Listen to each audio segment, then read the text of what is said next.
Meus irmãos, vamos abrir a santa palavra do nosso Deus, no livro de 1 Reis.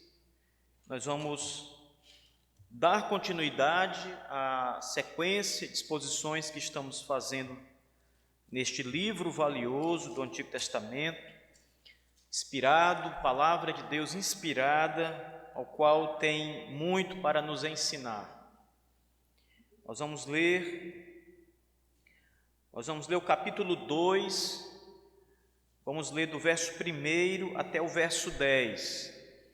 Eu vou fazer uma leitura um pouco maior nessa manhã, mas eu vou estar pregando a partir do versículo 5 ao versículo 11. Vamos ler capítulo 2, do verso 1 ao verso 11.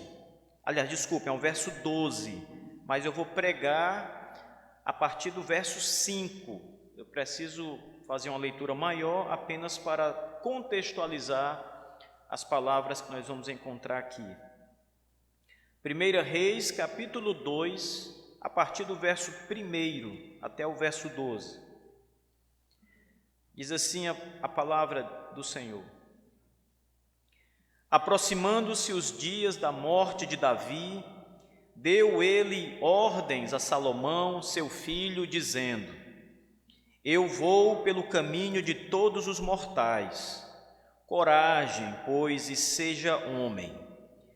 Guarda os preceitos do Senhor teu Deus, para andares segundo os caminhos, para guardares os seus estatutos e os seus mandamentos, e os seus juízos e os seus testemunhos, como está escrito na lei de Moisés, para que prosperes em tudo quanto fizeres, e por onde quer que fores, para que o Senhor confirme a palavra que falou a mim, dizendo: Se teus filhos guardarem o seu caminho, para andarem perante a minha face fielmente, de todo o seu coração, de toda a sua alma, nunca te faltará sucessor no trono de Israel.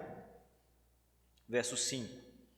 Também tu sabes o que me fez Joabe, filho de Zeruia, e o que fez aos dois comandantes do exército de Israel, a Abner, filho de Ner, e a Amasa, filho de Jeter, os quais matou, e em tempo de paz vingou sangue derramado em guerra, manchando com ele o cinto que trazia nos lombos e as sandálias nos pés. Faze, pois, segundo a tua sabedoria, e não permitas que suas cãs desçam à sepultura em paz. Porém, com os filhos de Barzilai, o gileadita, usarás de benevolência, e estarão entre os que comem a tua mesa, porque assim se houveram comigo, quando eu fugia por causa do teu irmão Absalão. Eis que também contigo está Simei, filho de Gera, filho de Benjamim, de Baurim, que me maldisse com dura maldição no dia em que ia a Manaim. Porém, ele saiu a encontrar-se comigo junto ao Jordão, e eu, pelo Senhor, lhe jurei, dizendo que não o mataria à espada. Mas agora não o tenhas por inculpável, pois és homem prudente e bem saberás o que hás de fazer, para que as suas cãs desçam à sepultura com sangue. Davi descansou com seus pais e foi sepultado na cidade de Davi. Foi o tempo que Davi reinou sobre Israel 40 anos, 7 anos em Hebrom, e em Jerusalém 33. Salomão assentou-se no trono de Davi, seu pai, e o seu reino se fortificou sobremaneira. Amém. Vamos orar, igreja. Senhor Deus Todo-Poderoso, nós nos curvamos diante da Tua presença santa e poderosa, porque somos pecadores e o Senhor é santíssimo, Pai. Nós te suplicamos nessa manhã que nos ajude com a Tua palavra, Senhor, enviando o Teu Espírito Santo para nos fazer entender, aceitar e amar toda a Tua revelação. Meu Deus, que os nossos corações agora mesmo, assim como a nossa mente, sejam todos mantidos cativos à Tua palavra e que o Espírito fale poderosamente aos nossos corações, que venhamos nos alegrar, jubilar na Tua presença diante de tão poderosas revelações do Senhor para a edificação do Teu povo, a Tua igreja, Pai.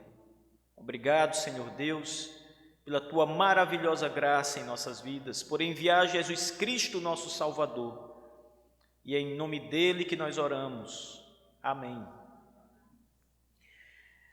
Irmãos, o capítulo 2 fala sobre a morte do rei Davi. O texto começa nos lembrando, no primeiro versículo, que se aproximavam os dias da morte de Davi. Vocês devem lembrar perfeitamente que o capítulo 1 fala sobre a situação que o rei Davi se encontrava. Ele já era um homem velho.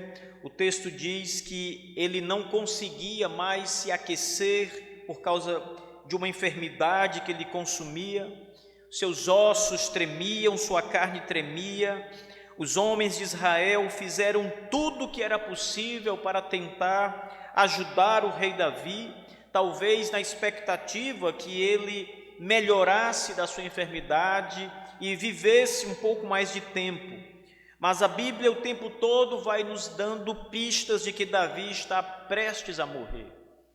E é muito importante as anotações da Escritura acerca de Davi e acerca desta ênfase que vai sendo passada o tempo todo, porque Davi foi um rei de Israel, o mais importante rei que Israel já teve em toda a sua história, com exceção, é claro, do reinado eterno de Jesus Cristo. Davi, então, morre aqui no capítulo 2. O texto, no verso 10, anuncia a morte de Davi, dizendo: Davi, então, descansou com os seus pais e foi sepultado na cidade de Davi. Isto é, Davi morre e então ele é sepultado junto aos seus antepassados na cidade de Jerusalém. A cidade de Davi aqui é a cidade de Jerusalém, onde ele é então sepultado. O reinado de Davi está acabado, mas o seu filho Salomão, o filho cuja promessa de Deus estava estendida, reina em seu lugar. O texto no final, no verso 12, diz: Salomão assentou-se no trono de Davi, seu pai, e o seu reino se fortificou sobremaneira.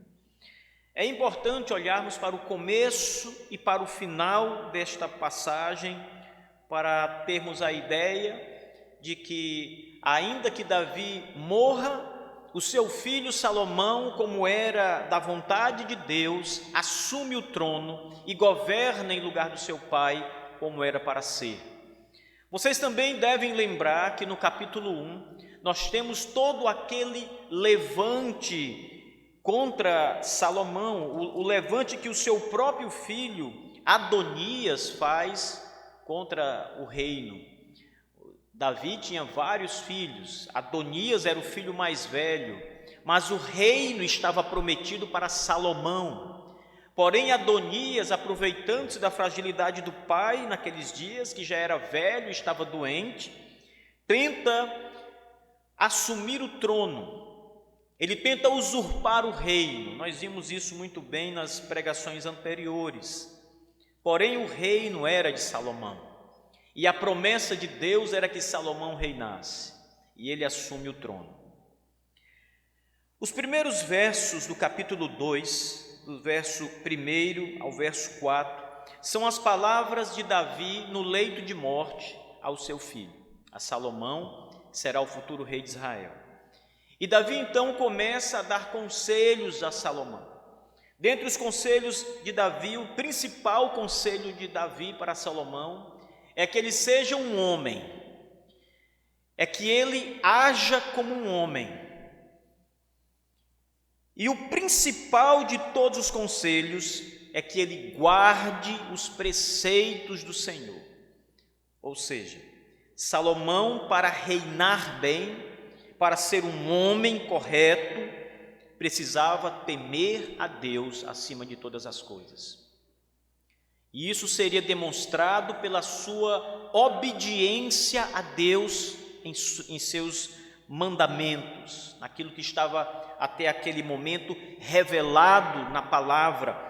Davi chama aqui de muitos nomes o que nós chamamos de palavra de Deus. Ele fala sobre caminhos, estatutos, mandamentos, juízos, testemunhos e lei de Moisés. Todas estas expressões, elas apontam para a palavra de Deus, a lei de Deus. E Davi está dizendo a Salomão, nas suas últimas palavras, os seus últimos conselhos, que ele tema a Deus e se submeta à revelação, à palavra de Deus, que a sua vida seja vivida em obediência à Bíblia, à palavra revelada. O seu reino terá grande sucesso e será abençoado por Deus se ele se submeter em obediência total às Escrituras, à revelação de Deus. Nós temos aqui, irmãos, o melhor de todos os conselhos que um pai pode dar ao seu filho. Obedeça a Deus, meu filho. Se submeta à palavra de Deus.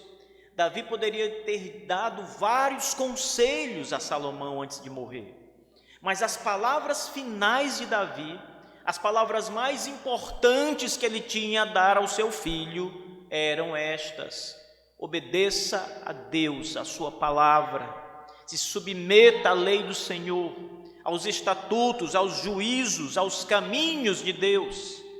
Essas são as principais palavras de Davi para Salomão.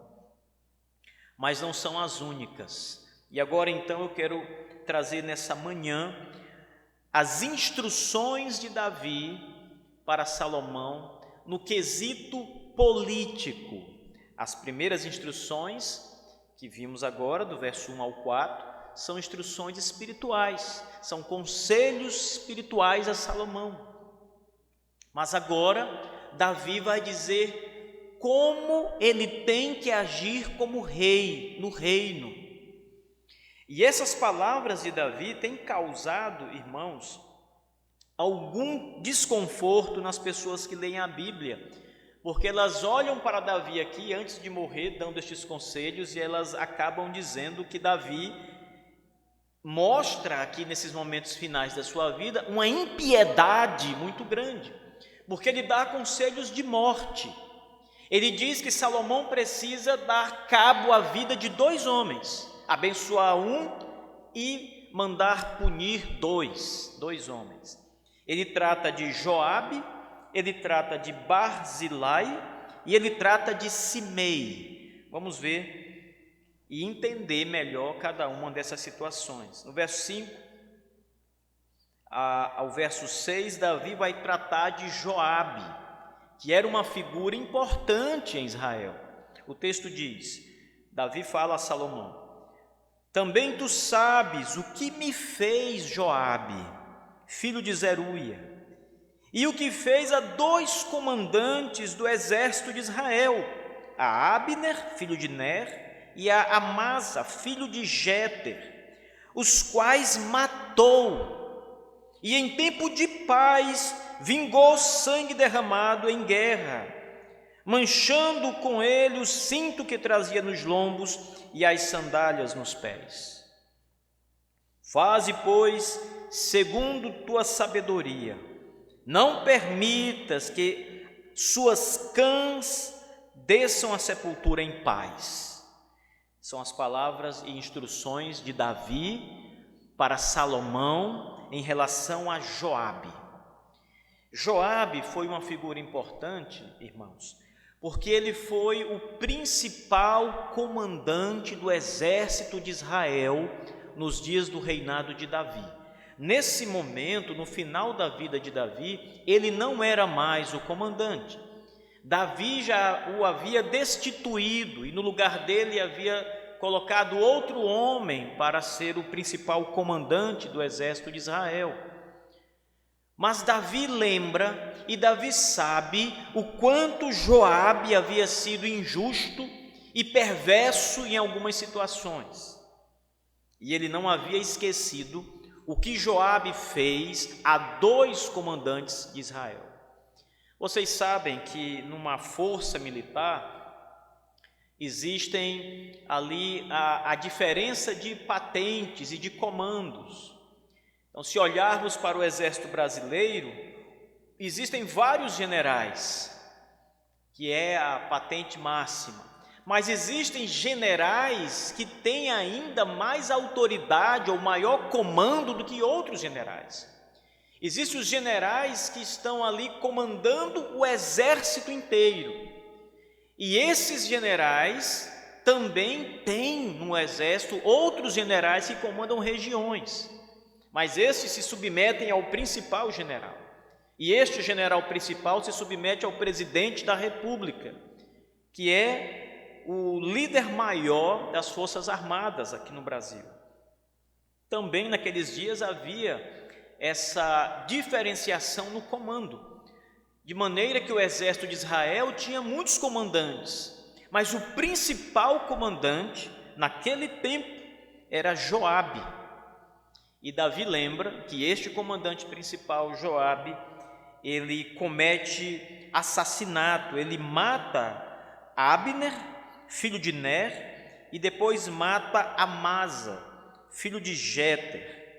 O texto diz: os quais matou em tempo de paz, não em guerra, mas em tempo de paz. E Davi ainda diz o seguinte: tu sabes o que me fez Joabe. Ora, pensem bem, Davi é o rei de Israel. Ele é a maior autoridade do reino, é o homem do reino, está acima de todos no reino. E ele tem o seu exército poderoso. Naqueles dias, o texto da Escritura vai nos dizer, no livro de Samuel, que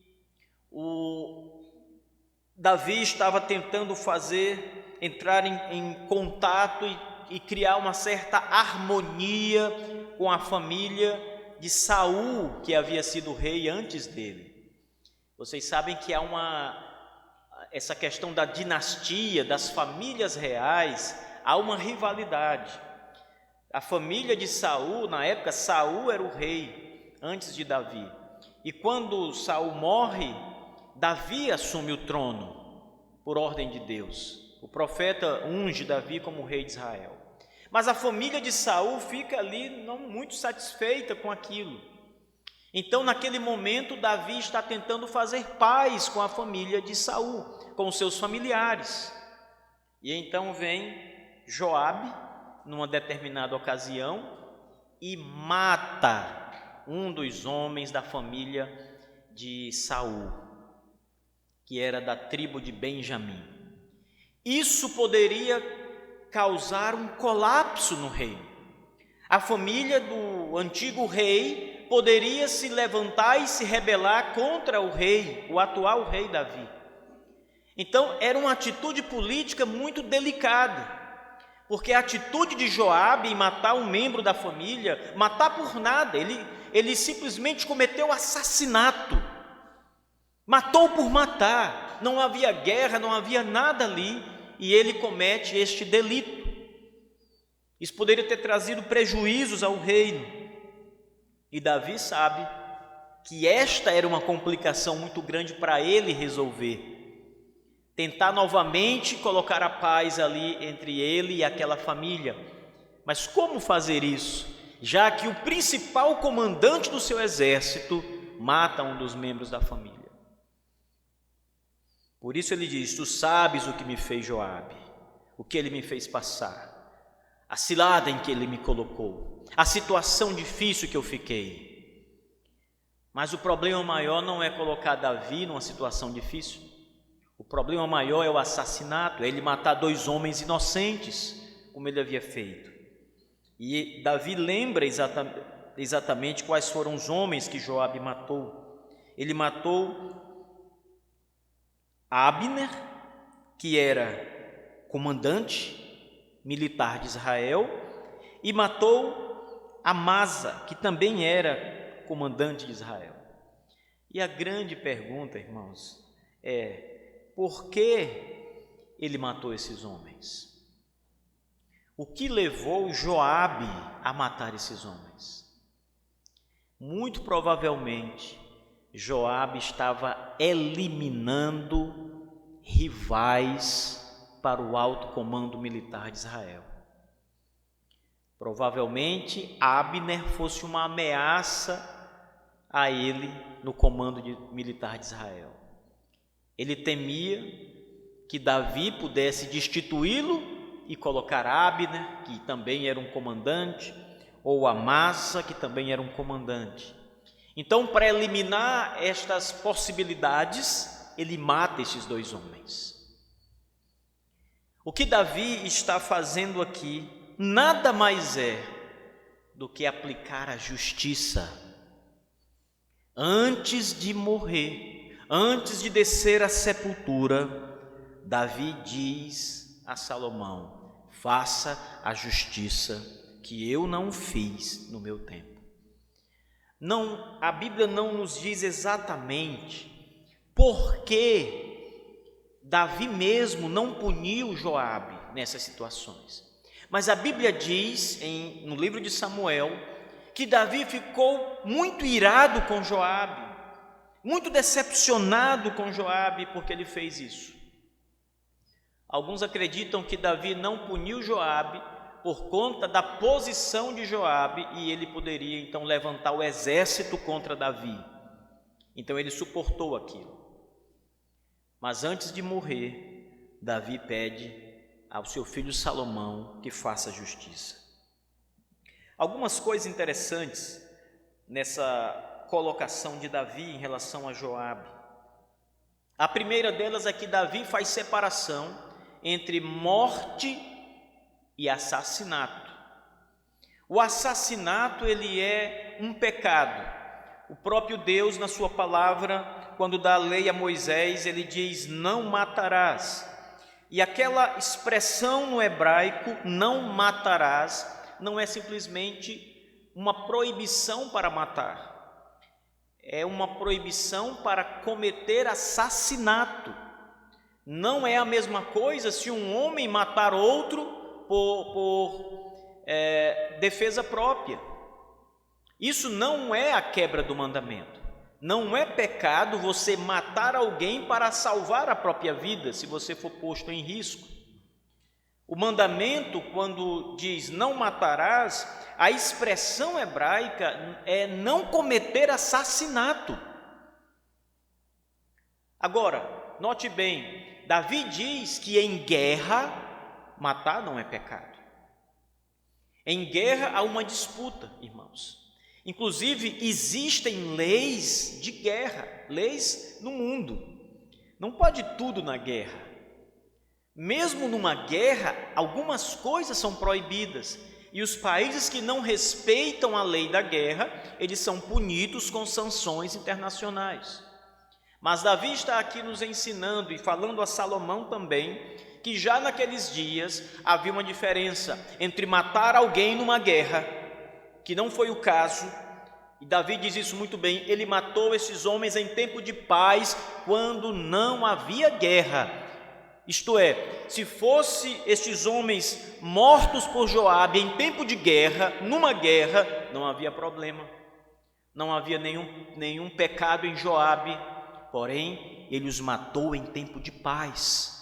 Ele cometeu assassinato, deliberadamente assassinato. E Davi está deixando isso claro para Salomão. Ele cometeu pecado, ele matou homens inocentes.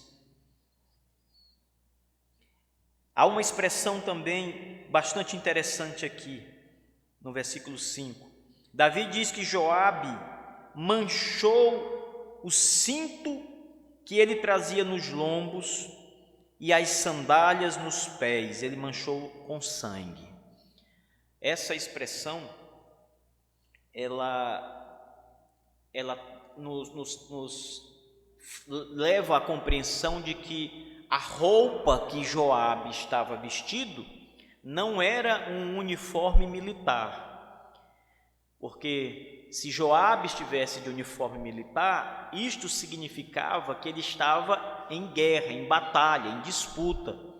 Mas a expressão que Davi usa aqui é que ele estava, se fosse na nossa língua, por exemplo, vestido civilmente, ou seja, ele matou alguém sem estar trabalhando, sem estar em guerra, sem disputa. Ele sujou suas roupas com sangue inocente.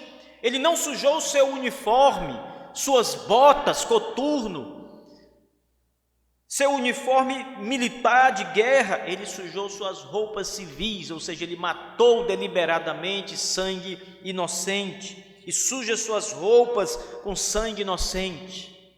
Davi está apontando aqui o pecado de Joabe, o assassinato de Joabe, e ele então cobra seu filho Salomão que traga justiça. Mas há uma outra coisa por trás das palavras de Davi a Salomão aqui. Também é muito provável que as instruções de Davi sejam para fortalecer e proteger o reino de Salomão de figuras como Joabe, que não eram de confiança. Vocês lembram no capítulo 1 que quando Adonias, filho de Davi, tenta usurpar o trono, ele começa, filho do rei, ele começa a juntar pessoas para apoiá-lo nessa tentativa de tomar o trono de Davi. E um dos homens que apoia Adonias é Joabe, o comandante ou ex-comandante. É provável que Adonias tenha oferecido a Joabe, caso se tornasse rei, o comando das forças militares novamente. E Joabe aceita, ele apoia Adonias. E Davi, tendo convivido tanto tempo com ele, e nos últimos dias, tendo suportado mais essa traição, sabe que este homem, Joabe, era uma ameaça para o reino. Poderia ser um grande problema para Salomão. E além disso, a justiça precisava ser aplicada a ele. Por isso os conselhos que Salomão dá em relação a Joabe: faz segundo a tua sabedoria. E ele diz: não permita que suas cãs, isso é, seus cabelos brancos, desçam à sepultura em paz. Faça punir. Que ele não tenha uma morte tranquila na velhice. Puna a injustiça que ele cometeu. Que ele desça à sepultura, não em paz, mas debaixo da punição. Isso também é um detalhe interessante, irmãos. Nós encontramos o apóstolo Paulo escrevendo sua carta aos Romanos, e naquela carta, Paulo diz claramente que o poder da espada foi dado por Deus aos reis e às autoridades da terra. O poder da espada, essa expressão no Novo Testamento, é o poder militar e jurídico de aplicar, quando for preciso, a pena de morte. O que é a espada, senão o instrumento da batalha, o instrumento do soldado, cuja finalidade é matar com ela o adversário, ferir o adversário de morte. A espada, portanto, é o símbolo de punição, símbolo de morte, símbolo de poder para matar. E Paulo diz que Deus deu aos reinos esse poder para aplicar a lei quando for o caso. Nós encontramos, por exemplo, no Antigo Testamento, em Gênesis, Deus dizendo que um homem que derramar o sangue de outro homem, isto é, um homem que matar outro homem, deliberadamente ou cometendo assassinato, deve pagar com o próprio sangue. Ou seja, Deus está instituindo e autorizando e ordenando a pena de morte no Antigo Testamento e também no Novo Testamento, quando Paulo usa essa expressão da espada. O que Davi está dizendo a Salomão é que ele precisa aplicar a pena de morte a este ex-comandante militar Joabe. As pessoas hoje, a maioria das pessoas hoje no mundo todo, se escandaliza com a ideia de pena de morte, mas se escandaliza ainda mais quando os cristãos são favoráveis à pena de morte, como se isso fosse um absurdo, como se isso fosse um pecado, como se a Bíblia nunca falasse disso e fosse contrária a isso. As pessoas olham para os cristãos que são favoráveis à pena de morte e dizem: olha, Deus é amor, Deus é paz, é misericórdia, é perdão. Deus é tudo isso mesmo, mas Ele também é justo juiz. E a pena de morte é uma das expressões divinas de fazer a justiça prevalecer na terra. Não se escandalizem e não temam estas coisas, irmãos. Nós somos o povo da palavra, povo das Escrituras, o povo da Bíblia. A nossa vida precisa estar submetida às Escrituras Sagradas. Lembre que as palavras iniciais de Davi para Salomão foi: se submeta à palavra de Deus, seja fiel aos estatutos, aos juízos do Senhor, ande nos caminhos de Deus. Estes são os caminhos de Deus. Davi não está criando uma pena para justificar desafetos que ele tinha. Ele está dizendo: cumpra a justiça. Você tem o poder e a autoridade e precisa fazer justiça em Israel. Faça. Puna Joabe com a morte. Não permita que ele morra numa velhice tranquila. Traga justiça. O segundo, a semelhança de Joabe, é Simei. Vamos primeiro falar dos casos em que Davi orienta Salomão a trazer punição. O caso de Simei também é interessante. Ele diz: eis que também contigo está Simei, filho de Gera, filho de Benjamim, de Baurim, que me maldisse com dura maldição, no dia em que ia a Manaim. Porém ele saiu a encontrar-se comigo junto ao Jordão, e eu pelo Senhor lhe jurei, dizendo que não o mataria à espada. Isso é um caso interessante, irmãos. A família de Davi foi muito problemática. Os filhos de Davi lhe deram muito trabalho. E antes mesmo de Adonias tentar usurpar o trono, nessa fase final da vida de Davi, um outro filho dele, antes, quando Davi ainda estava forte, comandando o povo de Israel, um outro filho dele tenta usurpar o reino, tenta se tornar rei à força no lugar do seu pai, Absalão. E esse levante foi tão violento e perigoso que Davi teve que fugir.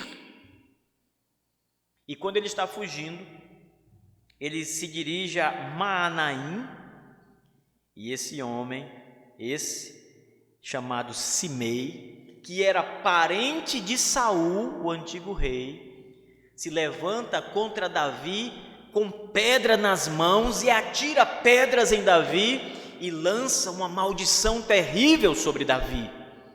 Ele amaldiçoa o rei. Isso era muito perigoso, irmãos, porque Davi não era só um rei de Israel. Não era simplesmente o caso de Davi ser uma autoridade.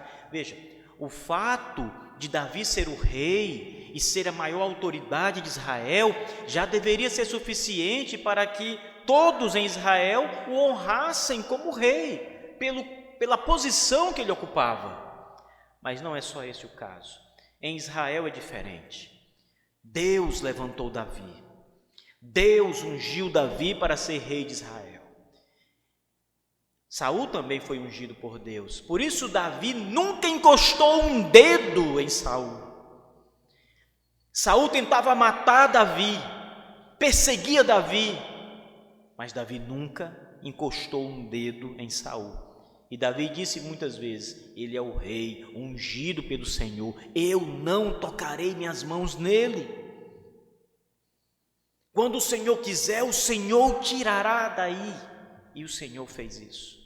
E Davi não tocou um dedo em Saul, porque ele sabia que o Senhor tinha posto Saul naquele lugar, como rei de Israel. Não teve o mesmo pensamento Simei. Quando o rei está fragilizado e fugindo, nesse lugar chamado Maanaim, Simei, que era um homem rico, se apresenta diante de Davi com os seus homens e começa então a atirar pedras. Literalmente ele lança pedras, ele joga pedras em Davi e lança uma maldição terrível. Davi diz aqui: Simei, filho de Gera, que me maldisse com dura maldição. Ele amaldiçoou o rei ungido pelo Senhor, separado, escolhido pelo Senhor. Depois, todo aquele problema com Absalão foi resolvido. O exército de Davi mata Salomão, seu filho, e a ameaça acaba. Davi volta ao trono, que era seu, e Simei vai até Davi e diz: ó rei, eu me arrependo de ter feito aquilo tudo, tenha misericórdia de mim.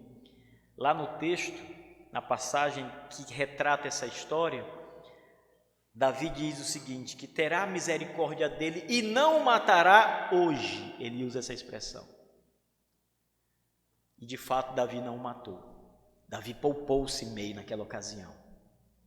Mas agora que ele vai morrer, que ele está à beira da morte, ele chama Salomão e disse: o meu juramento com Simei não é o seu juramento. Quando eu morrer, a minha palavra está cumprida. Agora você vá e faça justiça, porque ele me amaldiçoou.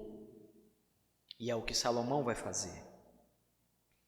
O texto diz: ele saiu a encontrar-se comigo junto ao Jordão, e eu pelo Senhor lhe jurei, dizendo que não mataria a espada. Mas agora não o tenhas por inculpável, pois és homem prudente, bem saberás o que lhes há de fazer, para que as suas cães desçam à sepultura com sangue.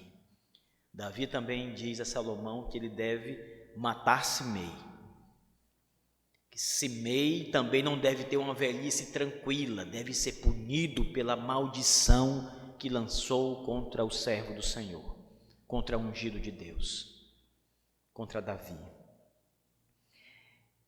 Estes casos, esses dois casos, são intrigantes, irmãos, porque, como eu disse a princípio, as pessoas olham para Davi e dizem: não, esse homem é ímpio, é um homem mau, perverso, que ordena a morte. Mas veja, isso nada mais é do que a justiça sendo cumprida. Nada mais é do que o reino sendo preservado. São conselhos políticos. Eu lembro, irmãos, não sei se vocês chegaram a acompanhar, mas durante muito tempo o filósofo Olavo de Carvalho foi muito citado aí no Brasil, especialmente na época da eleição, da primeira eleição do presidente Bolsonaro. E o Olavo de Carvalho, ele falava muito, já faleceu, e ele dizia muito: quando o presidente assumir a cadeira, o Bolsonaro já tinha sido eleito, a primeira coisa que ele tem que fazer é exterminar os seus inimigos políticos, tirá-los dali, cancelá-los, ou seja, tirar todo o poder que eles têm. Não é matar, claro, mas era deixá-los sem condições de se levantar contra ele.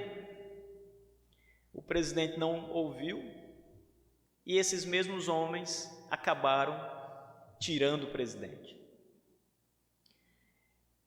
O conselho que Davi dá a Salomão, conselhos políticos, são conselhos que serviam para proteger o reino de Israel contra inimigos que podiam se levantar contra ele e que provavelmente se levantariam contra Salomão se ele não tivesse feito isso. Davi se preocupa com o reino, irmãos, porque este reino é simbólico também.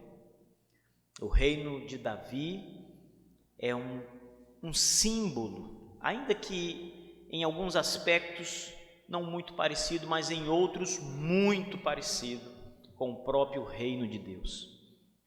Davi é o rei segundo o coração de Deus. É da raiz de Davi que sai o Cristo, Jesus, da família de Davi que vem Jesus Cristo. E ele é o rei cuja promessa foi dada por Deus a Davi, de que não faltará descendente no trono, nunca haverá em Israel, nunca deixará de haver Israel rei, diz o Senhor. E Cristo foi o último rei e reina para sempre. Reina e sempre reinará. O terceiro conselho de Davi é em relação a Barzilai. O verso 7 diz: porém, com os filhos de Barzilai, o gileadita, usarás de benevolência, e estarão entre os que comem a tua mesa, porque assim se houveram comigo quando eu fugia por causa do teu irmão Absalão. Veja, esta família, os filhos de Barzilai foi um homem que ajudou Davi, e Davi na época oferece a Barzilai uma alta posição no reino. Barzilai não aceita.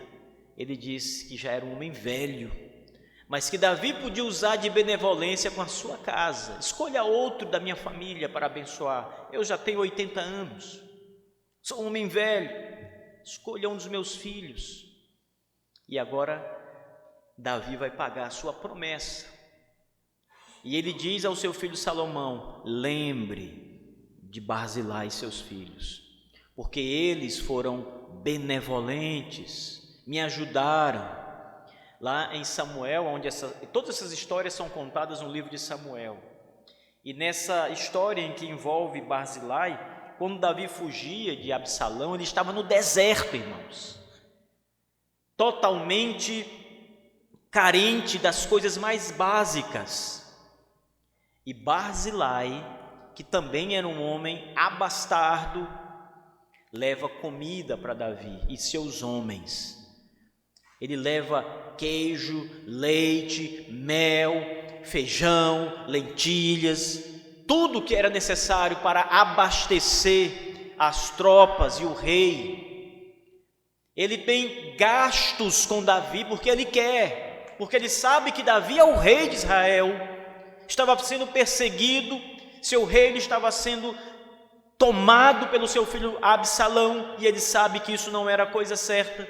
Ele fica do lado do rei e ele auxilia o rei nesse momento difícil.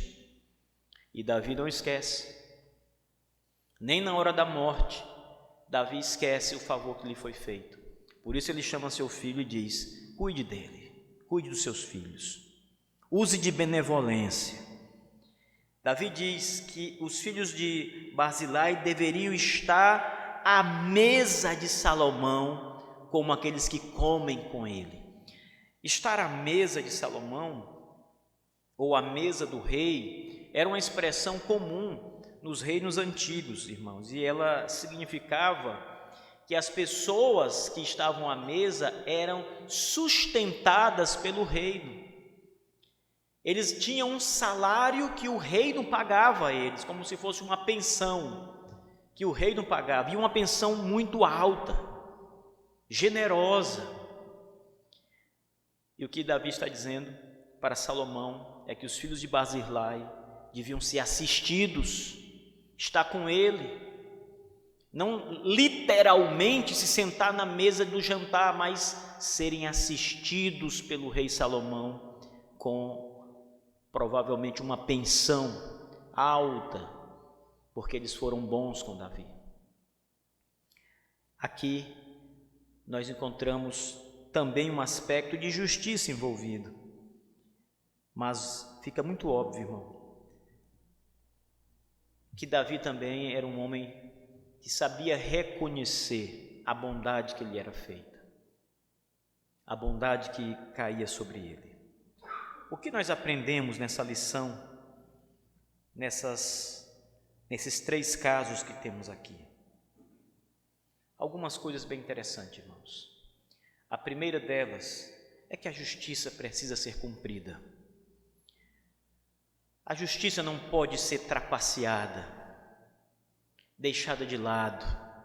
Quando a justiça não é cumprida, a injustiça prevalece e reina no lugar da justiça. E esse não é o aspecto do reino de Deus. O reino de Deus é o reino da justiça, é o reino da verdade. E a verdade, a justiça devem prevalecer neste reino. Nós somos súditos do reino de Deus, homens e mulheres que foram chamados a servir ao Rei dos Reis, o Senhor Deus, Cristo Jesus. Este reino que nós servimos é um reino de justiça. Portanto, nós, como súditos do reino, devemos ser homens e mulheres que lutam pela justiça, para que a justiça prevaleça em todas as situações e circunstâncias da vida. Nós devemos fazer justiça. Justiça em casa, justiça com nossos filhos, justiça no nosso lar e justiça fora. Não devemos olhar para a impiedade, para a injustiça e simplesmente aceitá-la.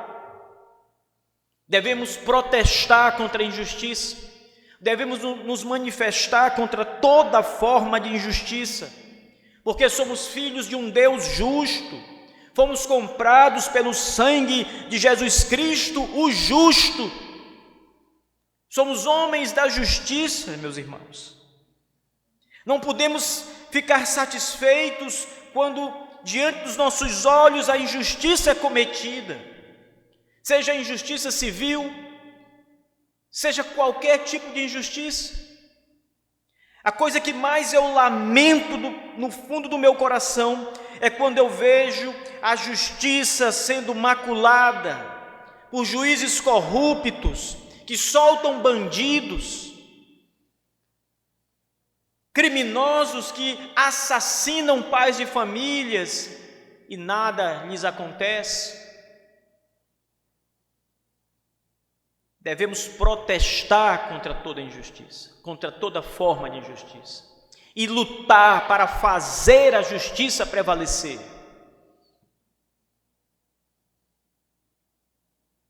Por outro lado, irmãos, devemos ser homens de grande coração para reconhecer aquilo que é certo, como Davi reconheceu nos filhos de Barzilai. E Davi chama o seu filho, o rei Salomão, e diz: seja generoso, seja bondoso, não esqueça essa família, seja leal,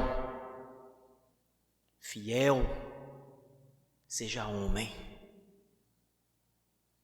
Nós também, semelhantemente, devemos entender que o reino de Deus, a quem nós servimos, o Senhor Todo-Poderoso, que reina em toda a terra, é generoso, irmãos, bondoso. A bondade de Deus pode ser vista de muitas maneiras no mundo. O próprio fato de Deus não destruir o mundo todo, irmãos, reflete a sua misericórdia. Os homens são maus, todos os homens são pecadores. Não há um justo sequer na face da terra, diz o apóstolo Paulo na sua carta aos Romanos. Todos pecaram, todos estão destituídos da glória de Deus. Não há quem faça o bem, nenhum sequer. Se Deus quisesse, com justiça, Ele poderia destruir o mundo, acabar com a raça humana. Ninguém poderia se levantar e dizer: Senhor, que grande injustiça tu fazes. Não, irmãos, seria justiça. Ele não faz porque é a bondade em Deus, a misericórdia. Ele poupa não só o seu povo, os crentes em Cristo, mas Ele poupa até mesmo os ímpios, Ele poupa os ateus nesse mundo. Quantos ateus estão aí se levantando contra Deus, desafiando a Deus, se levantando contra a sua palavra, dizendo que sua palavra é falsa, é uma mentira. Quantos homens ímpios se levantam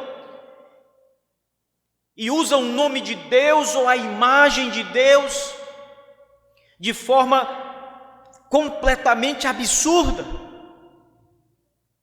Quem não lembra de um ator que se transfigurou para trazer a ideia de que ele era Jesus, colocou uma coroa de espinhos, fez todo um desenho em si mesmo, toda uma maquiagem para lembrar o Filho de Deus, e era um homossexual que estava ali fazendo chacota de Jesus Cristo.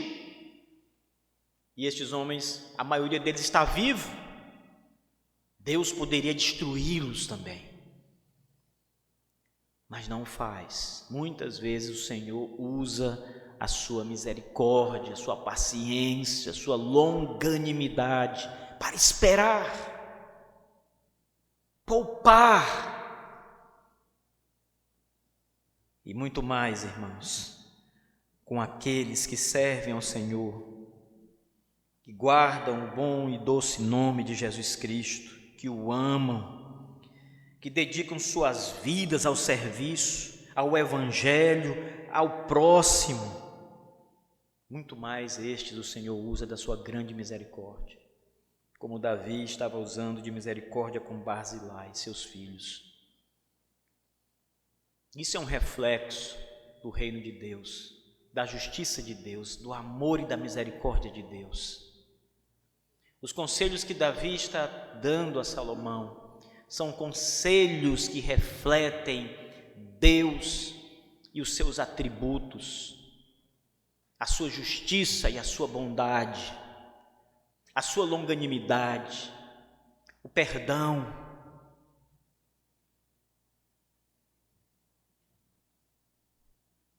O reino de Deus é muito semelhante a todas estas coisas, porque no último dia, irmãos, no último dia, a Bíblia diz que haverá um último dia, e nesse dia o Senhor Jesus Cristo voltará ao mundo.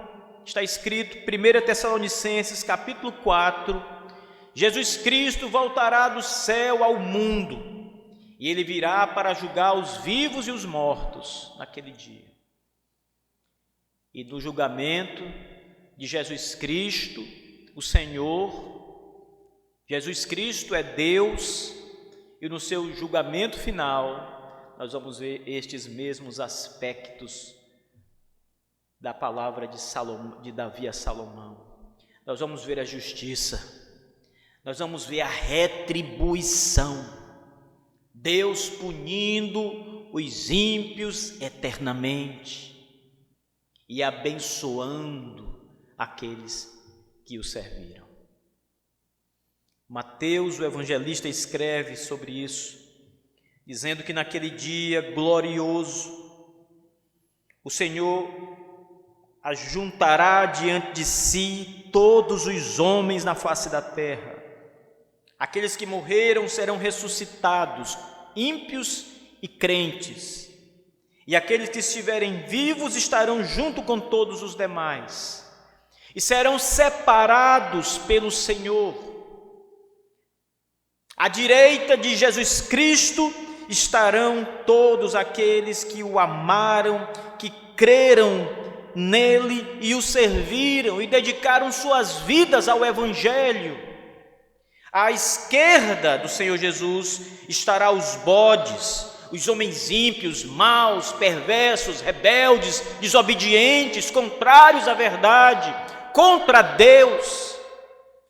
E naquele dia, os que estiverem à esquerda, os ímpios e perversos, serão condenados à morte eterna. A morte de Joabe e de Simei nada se compara com a morte eterna. Se Davi é mau porque manda fazer justiça com esses homens, o que as pessoas dirão de Jesus, que condenará e matará eternamente os ímpios no último dia? Dirão que Cristo é mau porque faz justiça? Os que tiverem à direita, o Senhor dirá, a semelhança daquilo que Davi fala para Salomão fazer com Barzilai e seus filhos. Naquele último dia, o Senhor Jesus dirá aos que estiverem à sua direita: vinde a mim, benditos do meu Pai, entrai no reino que vos está preparado desde a fundação do mundo. Eles serão abençoados, amados eternamente, abençoados eternamente, estarão com o Senhor no reino eternamente. O aspecto do reino de Deus se assemelha com as instruções de Davi a Salomão.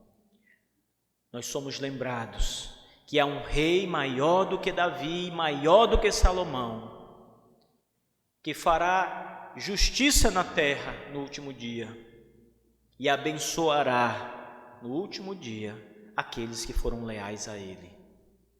Punirá os que foram contrários, os que se levantaram contra, os que foram inimigos, e abençoará os que confiaram nele, aqueles que se prostraram diante dele.